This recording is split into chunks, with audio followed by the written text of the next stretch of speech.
దేశం అభివృద్ధి పదంలో దూసుకుపోతున్నా కూడా ఇంకా కొన్ని ప్రాంతాల్లో అంటరానితనం అంటూ కొన్ని కులాలను ఉన్నత కులాల వారు హీనంగా చూస్తూనే ఉన్నారు. తక్కువ కులాల వారిని ఎక్కువ కులాల వారు అణగదొక్కే ప్రయత్నం చేస్తున్నారు.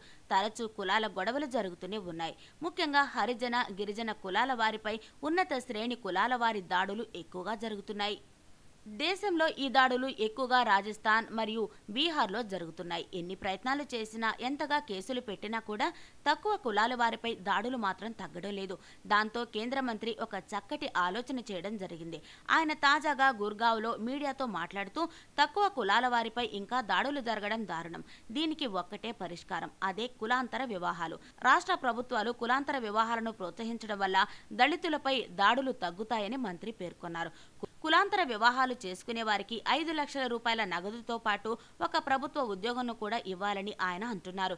ఈ విషయమై త్వరలోనే తాను రాష్ట్ర ప్రభుత్వాలకు లేఖలు రాస్తాను అని, ప్రతి బడ్జెట్లో కూడా కులాంతర వివాహాల కోసం 25 కోట్లు కేటాయించాల్సిందిగా అన్ని రాష్ట్రాలను కోరనున్నట్లుగా ఆయన పేర్కొన్నారు. కులాంతర వివాహాల వల్ల గొడవలు పడకుండా కలిసిమెలిసి జీవిస్తారని, బంధువులుగా బతికేస్తారని ఆయన ఆశాభావం వ్యక్తం చేశారు.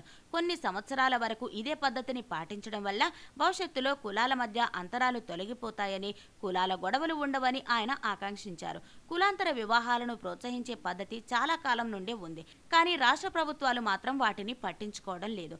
తాజాగా కేంద్ర మంత్రి చేసిన ప్రతిపాదనను కూడా పట్టించుకుంటారు అనే నమ్మకం లేదు.